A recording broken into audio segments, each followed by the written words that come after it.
All right, I see the Zoom room is filling up. It's just a little bit afternoon on Tuesday. It must be time for the Penn State Alumni Association's virtual speaker series. We have a great program lined up for you today. We're going to welcome Penn State Distinguished Professor Shaun Gabbidon to the speaker series in just a couple minutes, but let us know who you are and where you're zooming in from. You can use the chat feature on the bottom of Zoom or comments in Facebook Live. Let us know who you are and where you're zooming in from today. It's good to see so many participants this afternoon on the virtual speaker series. We'll be getting started in just a minute or two.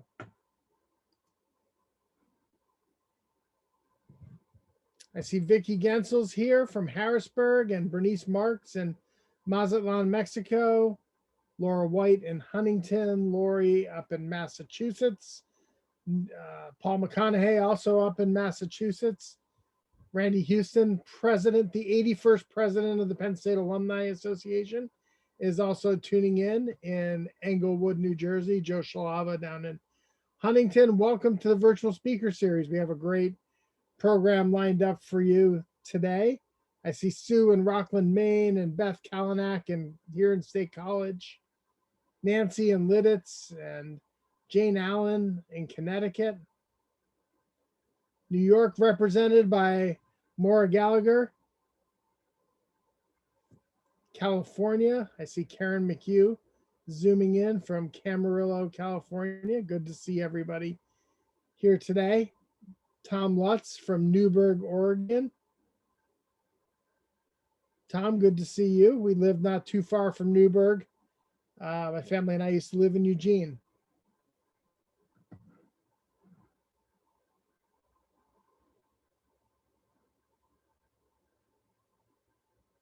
I see the Reverend Dr. Jewel Herder from Penn State Abington Alumni Society Board. Welcome. We'll get started in just one moment.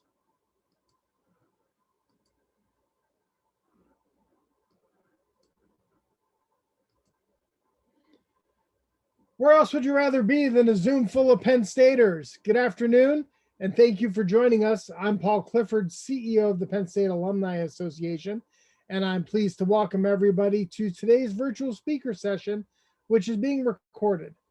Live closed captions are available for this event. You can access them by clicking the closed caption button at the bottom of the Zoom video window and then clicking Show Subtitle.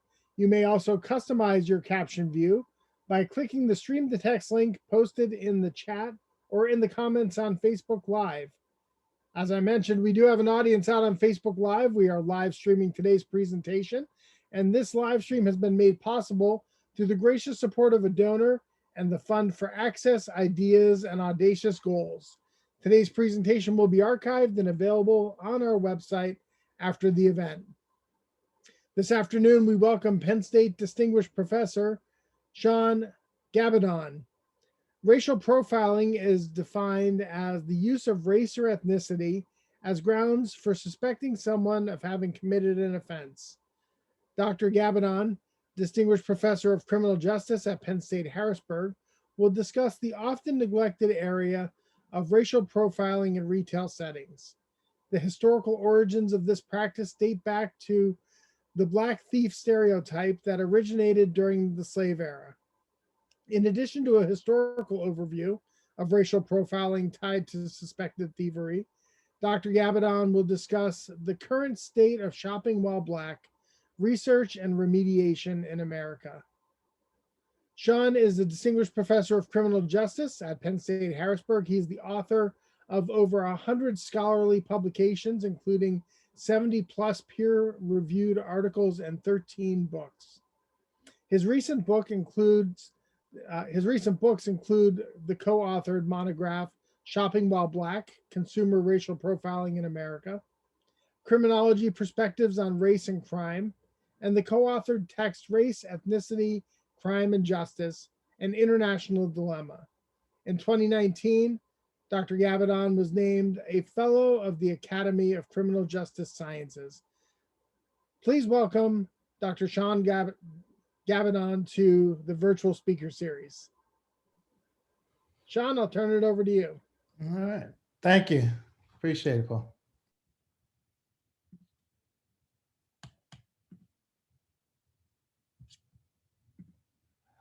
Hopefully everybody can see that. First of all, thanks for having me. I'm always happy to talk about this topic. It's a topic that most people don't really know much about unless you've experienced it. So whenever I have an opportunity to give a talk, this is a talk that I say I'd like to give, unless somebody has another topic that I have a specialty in. But this is the one I usually talk about because there's so little knowledge out there, and I'll tell you why there's so little knowledge out there as we go through the presentation. And again, there's a lot that we don't know about this topic. I'm going to tell you about some of the things that we do know. I've already gotten some questions that have been forwarded to me, and I don't have the answer to all of those questions because there's so little research in this particular area. But fortunately, people are starting to take an interest in it. Okay, so the first thing that everybody needs to understand is that what we're really talking about is something called the private justice system. And that justice system looks at a variety of things. First, private companies tend to have their own in-house security, and in other cases, private security they contract out. So companies contract out. These particular entities are not agents of the state. So when we talk about constitutional issues, they actually operate somewhat outside of the guidelines that we would think. I go through this in a course that I teach regularly called Security Administration. And people are surprised to find out that, these particular entities within stores don't necessarily have to follow some of the guidelines that public police officers do or agents of the state.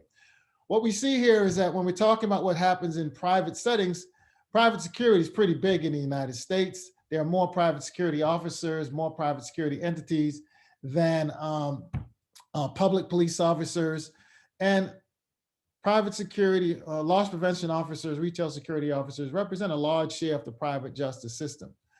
Most people wouldn't care about this. I mean, I work for an executive in the field, or I would be just like most people. I would just, not worry about it. But what I've noted, even when I was working in the field, was that there were some things that just didn't seem to make sense. And there were some race-related issues that I thought, needed to be addressed. Use of private security across the globe. Private security numbers outnumber the police in a variety of places. So we're no different than other countries out there. And what people fail to understand is that private security is a big part of people's lives around the globe. So while we tend to study public policing, which has been a big thing over the past year, more so than other years in terms of racial ethnic issues, other countries have similar issues in terms of private security and what they do. So it's a topic that certainly other countries have investigated much more than we have, actually, if you look at the international data. One of the things that I do, I always tell people that if you want to find out how interested people are in things related to shoplifting, you can simply do a search on something called Google Scholar, which researchers use to determine or to find scholarship in a particular area. And as you can see there, people are more interested, or researchers are certainly more interested in homicide than shoplifting. So you're going to have a lot fewer studies in this particular area. And in fact, when you look at the type of studies that are done in shoplifting, very few of them relate to race. About a decade ago, a very prominent scholar in the field talked about this idea of where's the evidence of racial profiling. At the time, the article was all centered on racial profiling in during traffic stops, but there's no mention of shopping while black, or what we tend to call it consumer racial profiling. Academics, we always come up with terms, and that's the alternative term we've come up with. But for those of us who have experienced this, it's called shopping while black. But anyway, since people haven't been interested in this, about nearly 2 decades ago, I decided to research in this particular area. And what I found was that there were maybe 1 or 2 other people who were doing studies that related to racial profiling in retail settings. But more recently, as I'll talk about some of the more recent research, people have gotten an interest in it. And it's because of some high profile cases.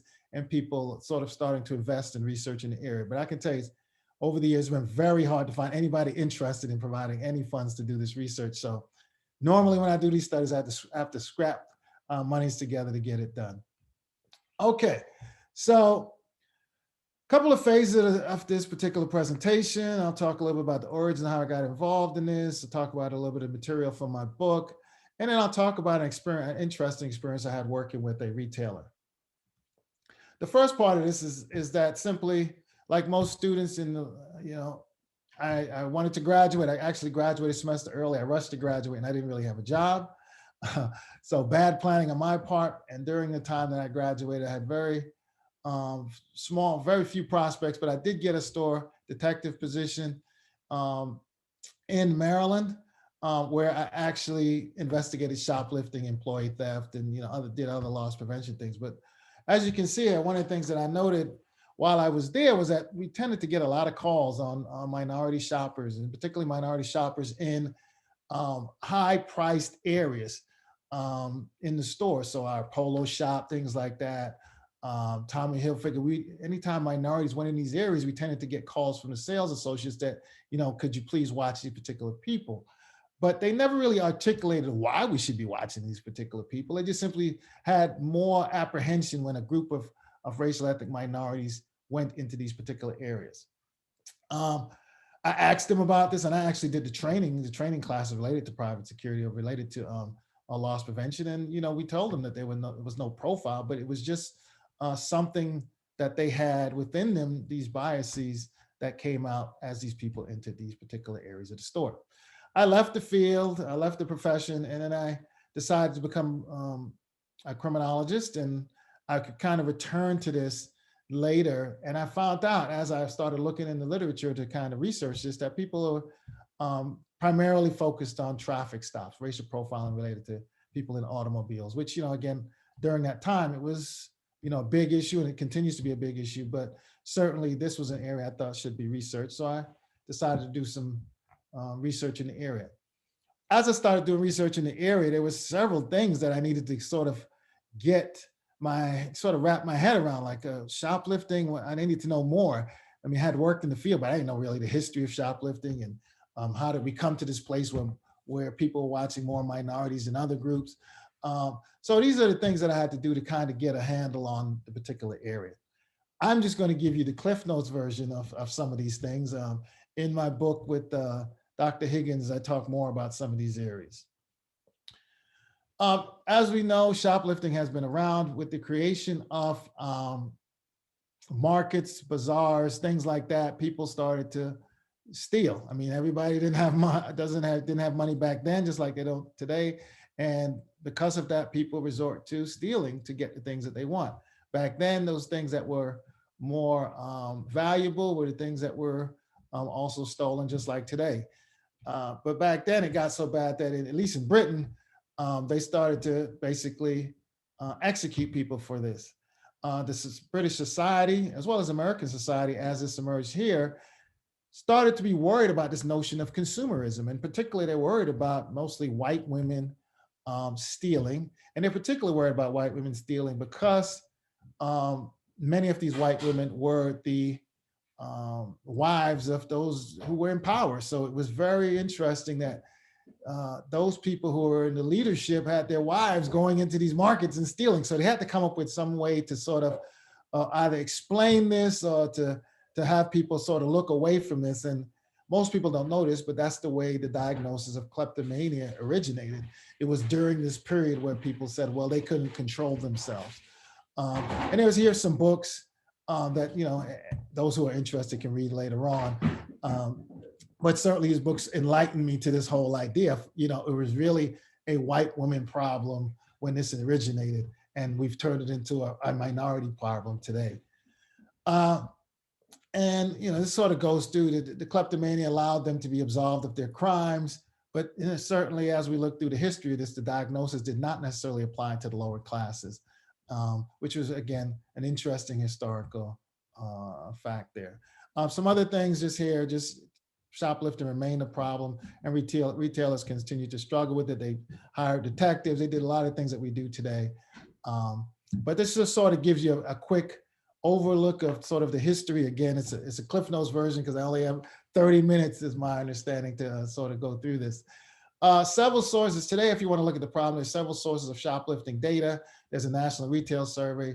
60 of the major retailers, sort of talk about what they do in terms of what they have in terms of their losses from shoplifting, from employee theft, and they do have real losses. So when we're talking about, being worried about losses, those are real. The FBI Uniform Crime Reports is a document which law enforcement agencies report arrests to, and in 2019 there were about 900,000 or so shoplifting arrests, and that varies. Some years there's over a million of them, other years it's slightly below. And then if you want to know about race and ethnicity, Uniform Crime Reports is a summary document, so it just gives you a summary of the offense. It doesn't give you the racial ethnic breakdown, at least for these arrests, at least for shoplifting arrests. It does for larceny, theft, but under that falls shoplifting, and they don't give that particular breakdown. There's another document, the National Incident-Based Reporting System, which gives us detailed reporting, and it basically tells us that most shoplifters out there are white.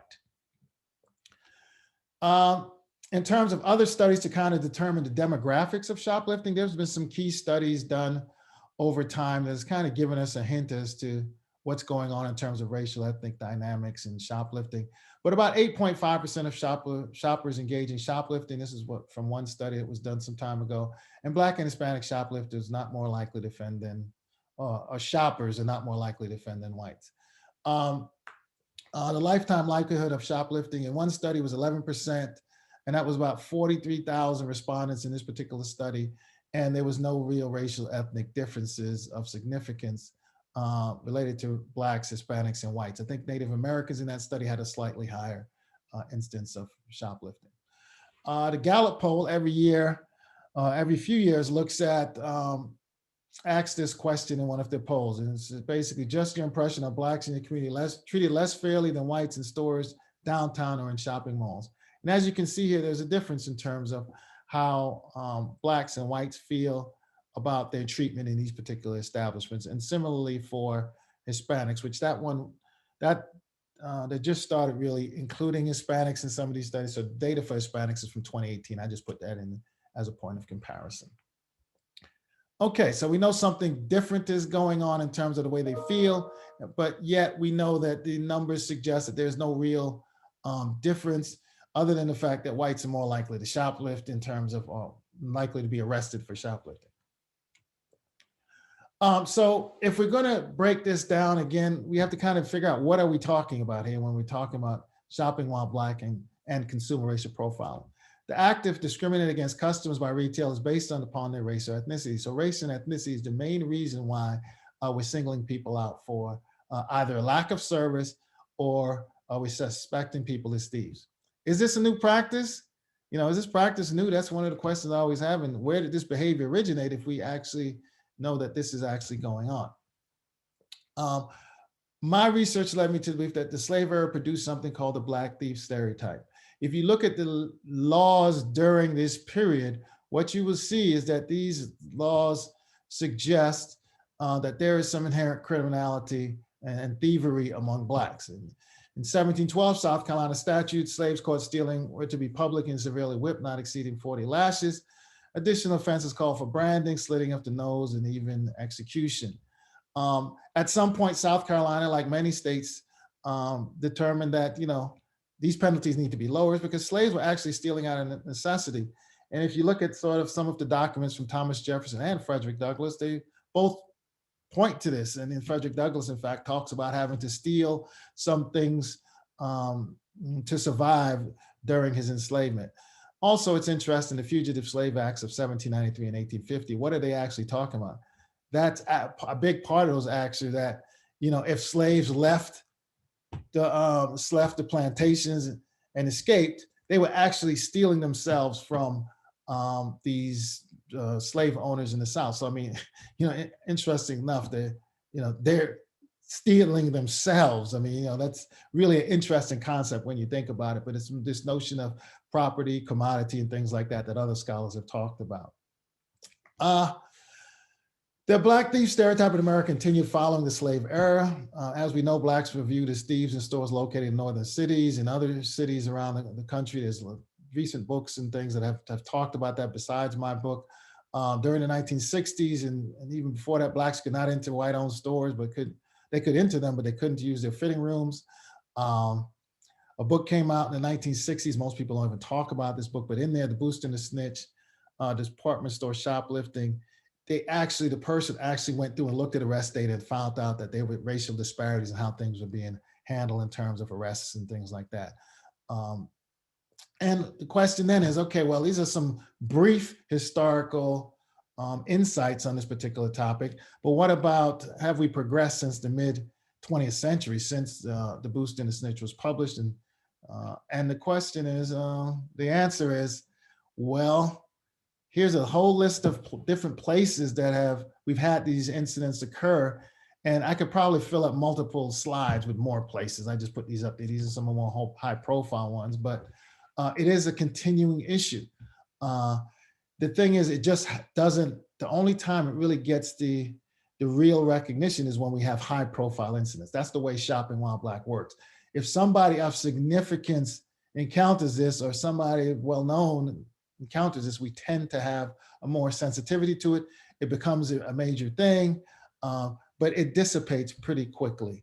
But unfortunately, people that continue to experience it, who are not well-known, it continues on without much fanfare. Okay, when we're thinking about what explains this type of behavior on the part of retailers and part of society, people have talked about sort of the racialization of crime. Certain crimes are attached to certain people.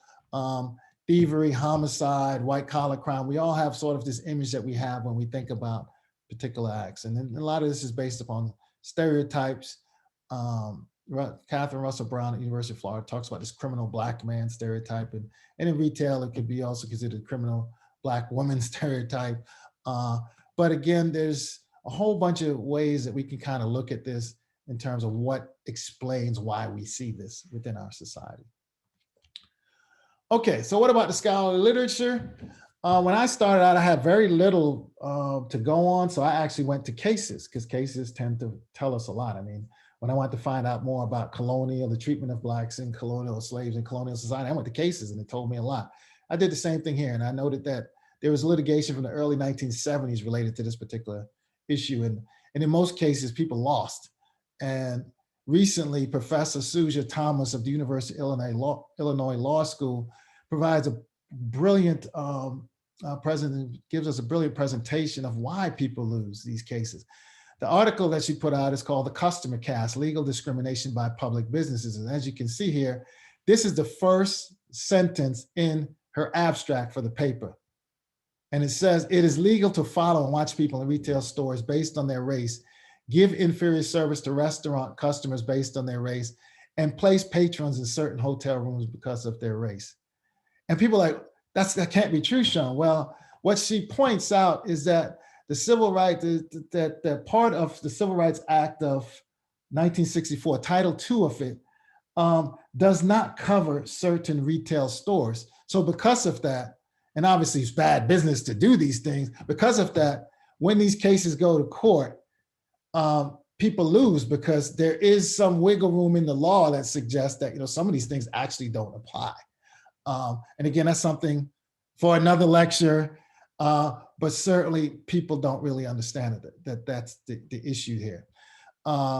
Public opinion polls, I've looked at public opinion polls. I've done some public opinion polls, which basically ask people how they feel about this particular practice. Most people obviously believe this is, it's wrong, it shouldn't be done, but there is a contingent of people who believe that it's fine to use race as a means to profile people in retail settings and other settings. And there's been limited experimental studies within retail settings. I think that's really the only way we're going to find out what's going on, if we do certain types of studies that use testers and things like that. And I'll talk about that in a second. Now, I wanted to investigate the extent of the problem. So myself and George Higgins did a victimization study where we actually surveyed people in the Philadelphia area to find out if they had experienced this and to the extent they experienced it. And this is about a little over a decade old, so it's a little older, but I have some updated information on this, which should give you some insights into where we are. So these are the things I want to know. Have they experienced it? To what extent? what was the nature of these incidents, what was the response, did they have any particular emotions, and what did they feel should be done following the incident. So these, again, quick findings. I mean, all this is fleshed out in the book, but 43% of respondents reported experiencing consumer racial profiling, 69, about 70% of Blacks, and about 20% of whites. Most indicated they occasionally experienced it, but about 26% said almost all the time they went into the store, they felt they were being profiled. Where did this occur? 52% in the urban area, 40% in the suburban area, and about 7% in the rural areas, so mostly urban areas. And where? What kinds of establishments? Department stores, clothing retailers, grocery stores were identified as the places where it was most likely to happen. Who was involved? What's the racial makeup of the people involved? Most of the profilers were white, some of them were Black, Asian, and Hispanic. And this is the other part of this that people don't really talk about. Most involve sales associates, not necessarily security personnel, meaning that sales associates are making the calls to security, asking them to monitor certain people. And that, something that I would expect, given I was in the field and I saw I was getting these calls. So that sort of supported that. Most of these incidents involve people being, scrutinized, particularly watched, followed throughout the store. So that gives you a little bit of the character of the incidents. What happens following the incident? This is very important. Most don't report it, about 80%. About half still made a purchase in the store. And I'll say we did do some qualitative data on this, which again is in the book. And in that section, it says people made a purchase simply to show the clerks that they had the money to make the purchase. And many people go back to the store again. Some people, as we've studied, have limited options, and that's part of the reason why they go back to these establishments. Many people reported it to their family and friends. They also had experienced it, but most of them didn't report it either. And I'll talk about why that's a problem as we get closer to the end. The emotional impact, we sort of, George and I want to find out how did this impact them? And as you can see here, a host of negative emotions result from these particular incidents. And I will tell you that I had, as I went through the cases, there was a case I remember, it always sticks in my mind, that a person was being followed, a Black woman was being followed around the store, and she was consistent. This was something she had consistent experience, and she got into an altercation with the clerk about this. So at times, these things actually bubble over. So these emotions, people sometimes take them and leave, but sometimes people experience them there. And I mean, it becomes, more than they can handle because of the consistently negative and bad treatment. We did some multivariate statistics, and basically Blacks came out 10 times more likely than whites to report experiencing it. More educated people were more likely to report experiencing it, males more likely than females, and income wasn't significant. And I think that, sometimes you have insignificant findings that are significant, and that's one of them I always talk about. And that means that you could go in with your three-piece suit, or you could go in your sweat clothes, or, your sweatpants. It doesn't really matter. You're still going to get profiled. Most people felt they were still profiled. So you can't, some people say, wear your way out of profile. You can't do that. You can't, upgrade what you wear and think you're not going to get profiled. It just doesn't work that way. What factors influence the likelihood of reporting? If people experience negative emotion, they're more likely to tell somebody about it. If the profiler was white, for whatever reason, people were more likely to report it. And it happened in the urban area. It was less likely reported that the person resides in the urban area. And again, some of these things are just findings. You can kind of surmise why these things are like that. Now that's older research. This is newer research. Recently, Sephora, after an incident with another high-profile incident, they commissioned a study by Dr. Cassie Pittman-Clater of, she's at Case Western, and Dr. David Crockett, who is at University of South Carolina. Sephora actually funded the study, and they did qualitative interviews of shoppers and employees, and they did a quantitative survey of over 3,000 shoppers and 1,700 retail employees. So well-funded study. And again, these are highlights. I'm sure, they have more details, but these are the things that were reported in the racial bias and retail study sort of summary report. 3 in 5 retail shoppers have experienced discriminatory treatment. So even though my study with George was done some time ago, we're still having that occur. 2 in 5 retail shoppers have personally experienced unfair treatment. And based on the basis of their race and skin color, this is sort of how worked out in terms of racial ethnic distribution of people personally experiencing unfair treatment. Again, it's very close to our study from a decade ago. 3 in 5 retail employees have witnessed bias at their workplace. This again, interesting to determine. And 1 in 3 retail employees have contemplated quitting when they experience racial bias or unfair treatment. 31% for all employees and 37% for Black employees. Other things in their report of interest, U.S. shoppers feel most judged by these factors. Again, these are very interesting to determine. Okay, when you go into a store and you're determining how you're being treated by the cook, what things do you believe are most impactful in their judgment? And as you can see, for Blacks, the first 2 things relate to skin color, ethnicity. For Latinx shoppers, body weight, age, but then you have ethnicity. For Asian shoppers, ethnicity is high on the list. And as you can see, for white shoppers, they don't have that on there at all. They don't believe that that's impacts upon their experience.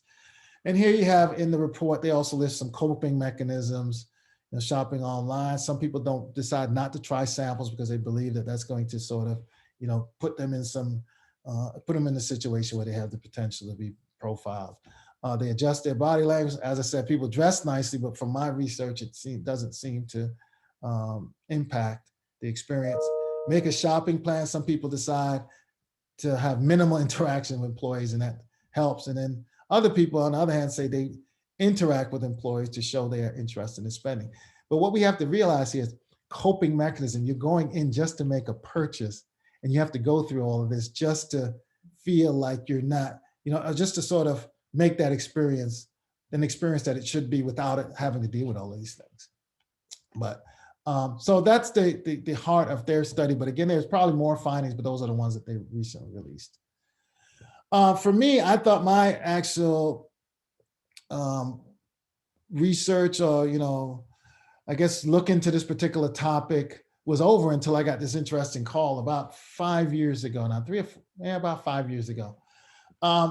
A lawyer from a major New York firm called my office. They asked me whether I had time to meet with them about a consulting opportunity. They gave me very little information, but they did pay for my train ride from New York, from Harrisburg to New York City. And before I knew it, I was in a boardroom with vice presidents, executives, and they wanted me to do a study of their particular store, of their stores, as a matter of fact, to determine if what their problem was, the extent of their problem in terms of consumer racial profiling. Well, the extent of what they wanted to do, I had to ask somebody to work with me, and I actually said, sure, I'd be happy to do this as long as I could bring somebody in, because it was a very big project. The only problem with it is that I had to sign a non-disclosure, so I can only say so many things here. Unlike Sephora, this particular company didn't want anybody to know that they did the study, but I did try to convince them that by actually being public about it would be a good thing. But I guess Sephora had a little bit more insight into that than this particular company. Anyway, we did a multi-pronged approach. I interviewed the executive throughout the company just to get sort of institutional history. I also reviewed the procedures and training manuals for sales associates and loss prevention. And then we had to determine sort of the racial disparities and, if what was going on constituted racial disparities or racial discrimination. So this is sort of a big question. How do you determine this? And this is what we told them. We told them that there's one way to do this. You can simply look at apprehensions. And, if the apprehensions of one group are more than another group, you can say, well, there's a problem there. But you could also say, are these disparities evidence of racial discrimination? And what does that mean? That means that sometimes you have a disparity in terms of something, and it's not necessarily a disparity that's caused by discrimination. What we do know in our field that people and groups offend at different rates for different types of offenses. That's just something that we found over the years. So in this particular case, we had to determine if what we saw there, and these are not real numbers, if what we saw there was representative of discrimination or just simply disparities. And we told them that there's 3 methods to really get at the heart of this, something called the population benchmark, the violator benchmark, and the audit methodology. And the population benchmark, as I just really mentioned, is what we're talking about. It compares the racial distribution of those apprehended to the racial distribution of those in the population of interest. This is quite difficult sometimes when you're doing a retail setting because there tends to be, influx of people who go in and out. In this case, in this particular situation, if there's a substantially high proportion of minorities apprehended then in the population, people believe there's evidence of racial profiling. In our case, we say that this is something that needs to be looked at because it doesn't necessarily say it's discrimination. It just says something's going on that we need to look at more in depth. Again, I'm gonna have to go through these quickly because it's getting on time, but essentially there's some problems with the population benchmark, and we told this particular retailer about that. So we suggested something else, something called the VIOLATOR benchmark, where you actually would go to retailers in the surrounding area of your stores to see if their apprehensions match your apprehensions. And that could tell you if your apprehensions of racial ethnic minorities are 20 times higher than those in the area, you may have a problem. But if all areas have the same, you could say, well, maybe it's similar things going on, or some people might say there's profiling going in all those stores.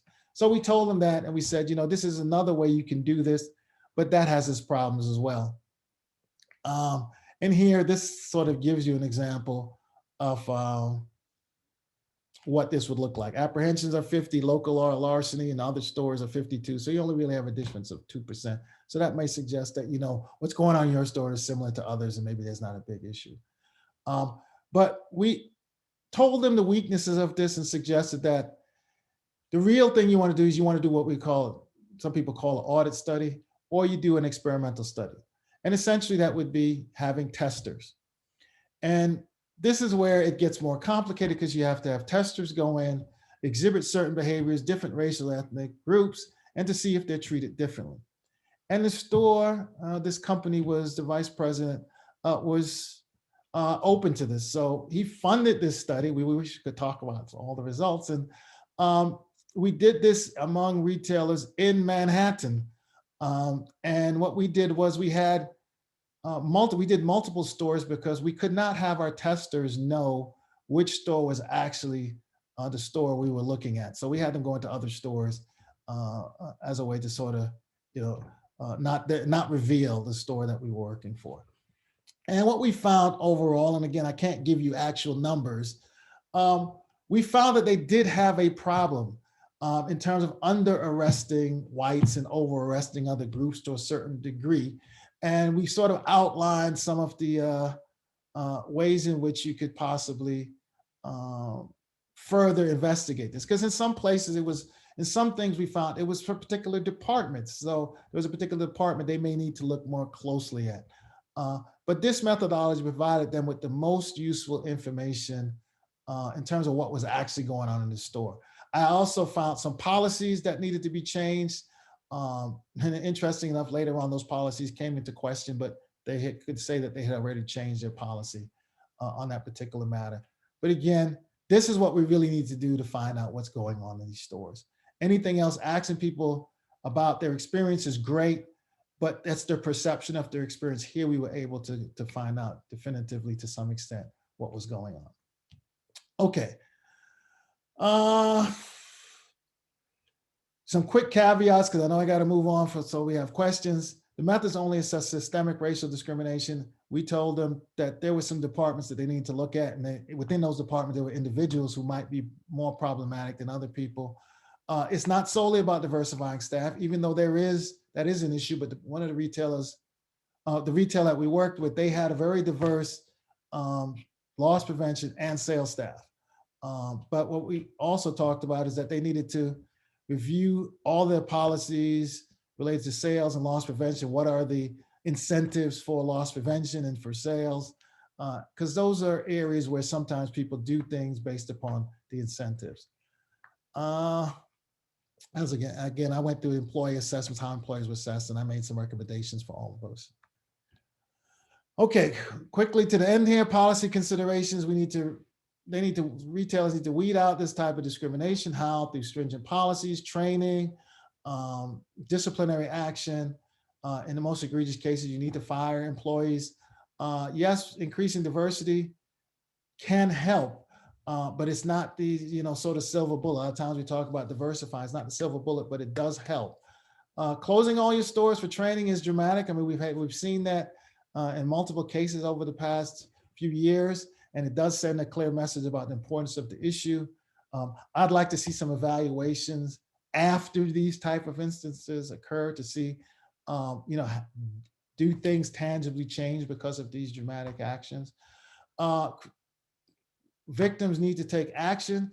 As I said before, the data from a decade ago shows that people don't report it, their families don't report it, their friends don't report it. How are we going to make a change if people don't report this? And one way to do that is to boycott.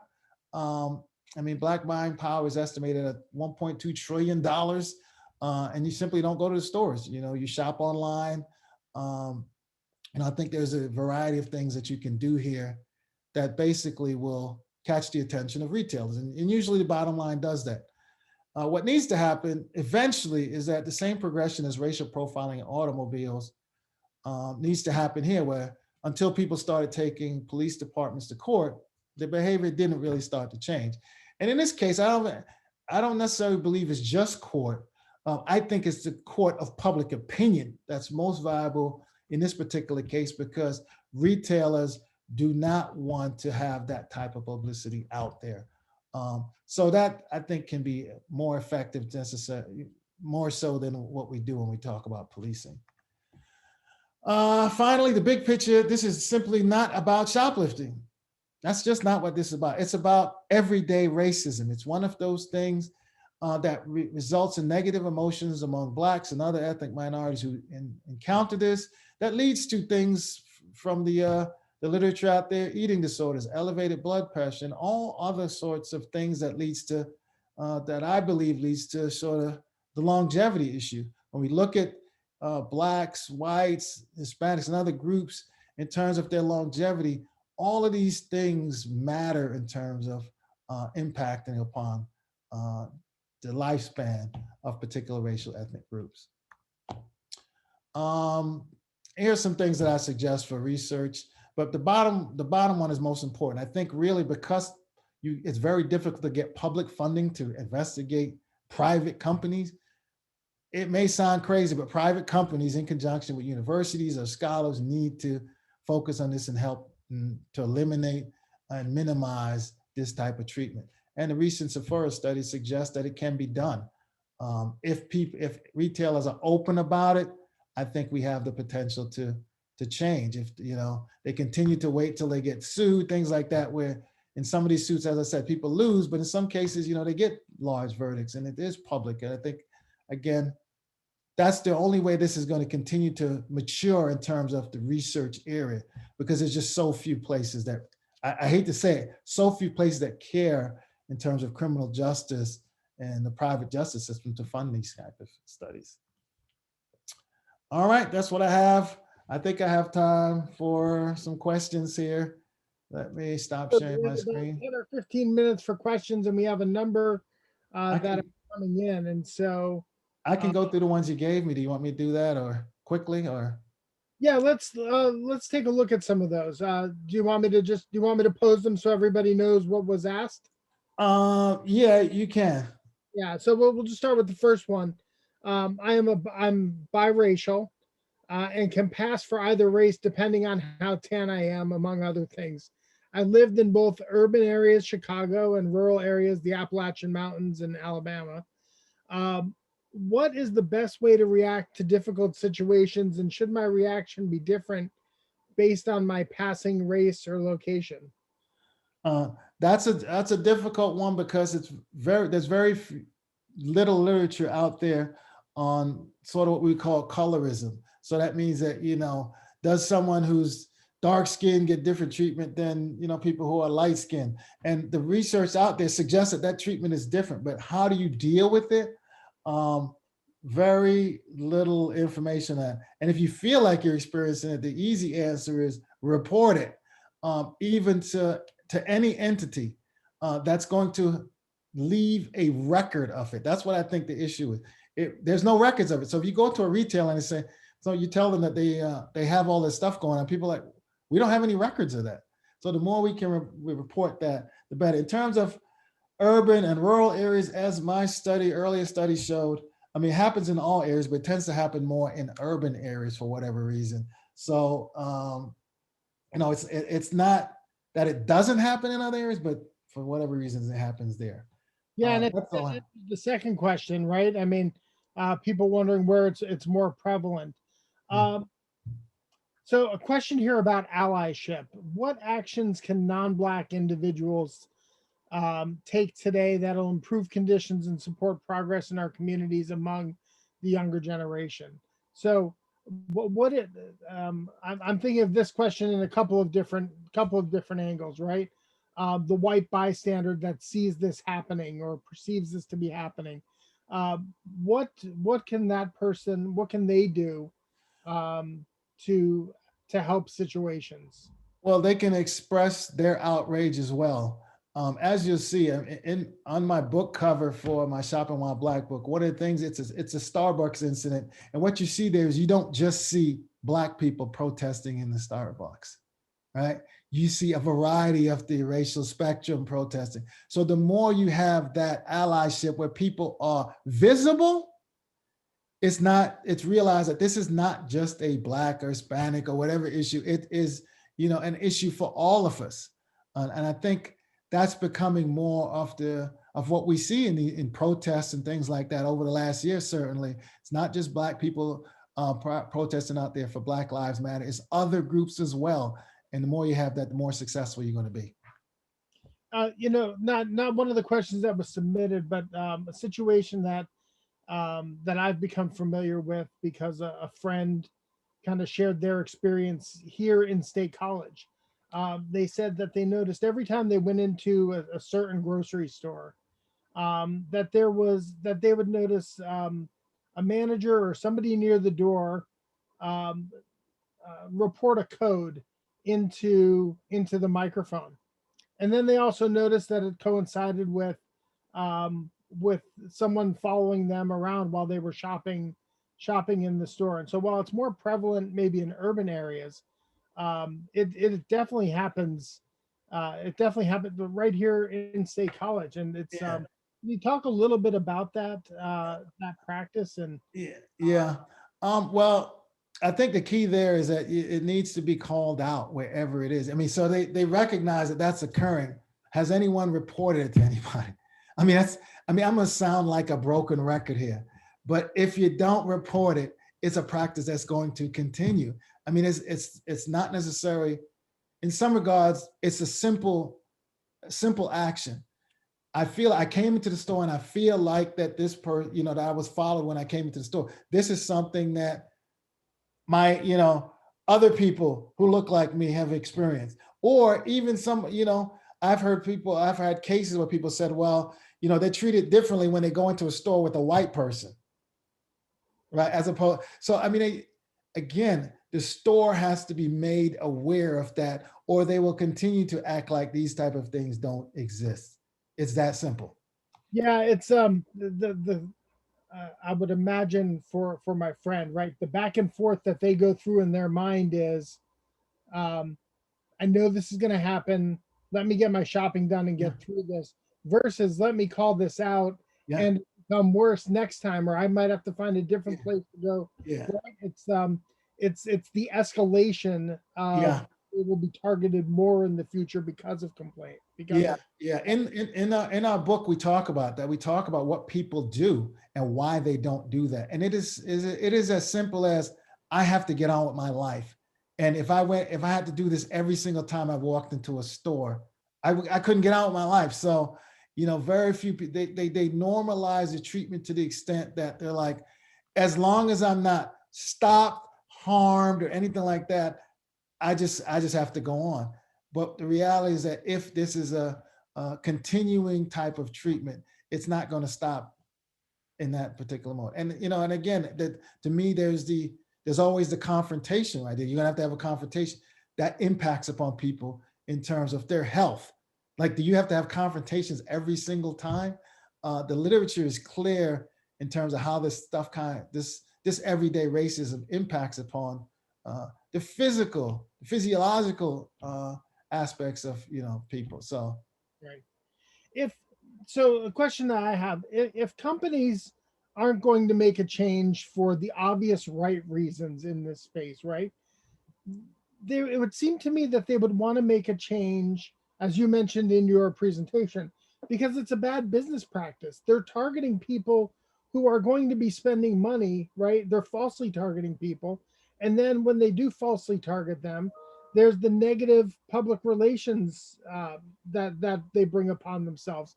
So why doesn't it seem like there's greater motivation within corporate America to get better in this space?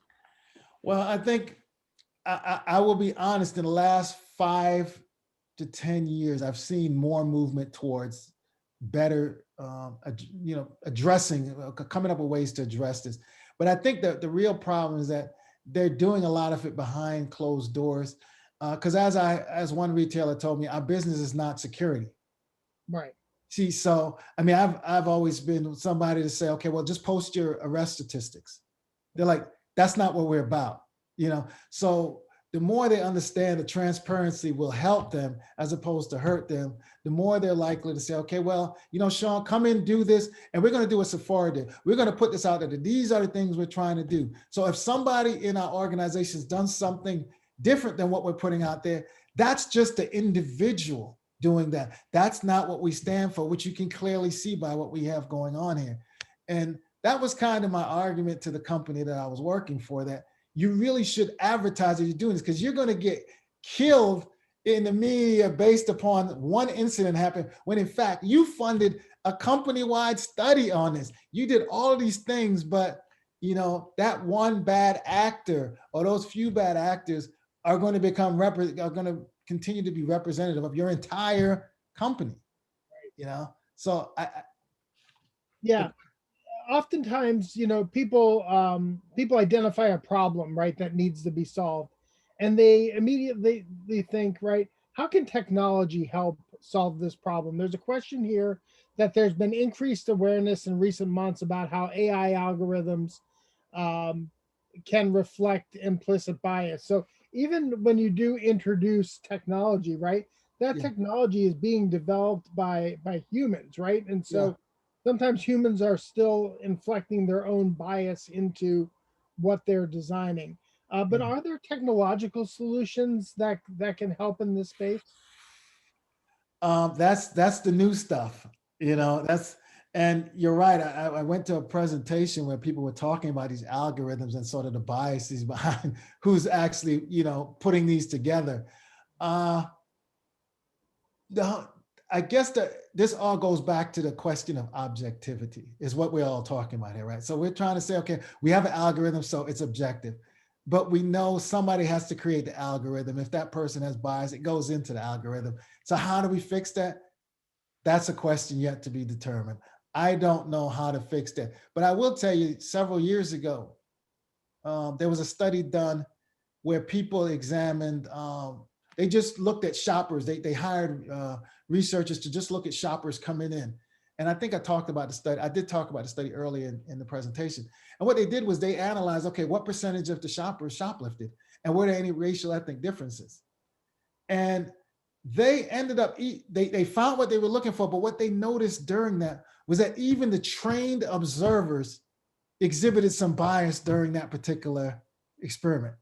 So they had to write a whole paper on unconscious bias of these trained observers. I mean, just imagine, okay, well, this person is putting in this formula for this algorithm. I mean, somehow it's going to come out. And we're seeing this, people hiding behind these, what we would call race neutral or objective measures that in essence are not really objective. So somebody has to come up with the technology to examine these things. That's beyond what I'm doing at this point, but Well, it has come up. People have talked about these algorithms. Trish Hummer actually puts a great resource in the chat. There's a book out on the market called Weapons of Math Destruction by Kathy O'Neill. So she references that if people are interested in learning more about technology and AI and how math has some bias baked into it based on who's conducting the math or building the algorithms, right? Yeah, I mean, it's the same thing with statistics. People talk about statistics. Once you have, you have statistical significance, all this stuff, but people have to interpret what that means. People have different interpretations based upon how they see the world. I mean, so it's not all neutral. It's not all objective. We have to admit. I mean, I'm studying the topic. I worked in the field. I've seen things. You I have a particular angle. Obviously, I'm going to try and be as objective as possible in my findings, but let's be real. I've seen it, I've experienced it. I mean, so I think you have to recognize that up front or acknowledge that up front. Yeah. I think Richard Stringer asks a question here that I think is interesting about maybe certain practices of BIPOC shoppers. I fully acknowledge my privilege. His question kind of reminds me, like when I go up and check out, the person at the register will say, "Do you want a receipt?" And I don't know, 8 times out of 10, I probably say no. I'm good. Um, that's not the experience of my BIPOC friends, though, right? There are certain things that they do when they go shopping that they know they have to do Yeah, to avoid some of this, and asking for a receipt is one of those things, right? yeah. You do things to show that you're honest, or or to protect yourself. You're right. I mean, if you have people talk about, I remember somebody, a famous person talking about, yeah, I had a bag, I'd say, can I leave this bag at the register and go shop? You do these things because you don't want to have any additional fuel for somebody to follow you around the store. I mean, we alter our actions in a way to minimize the harm. Right.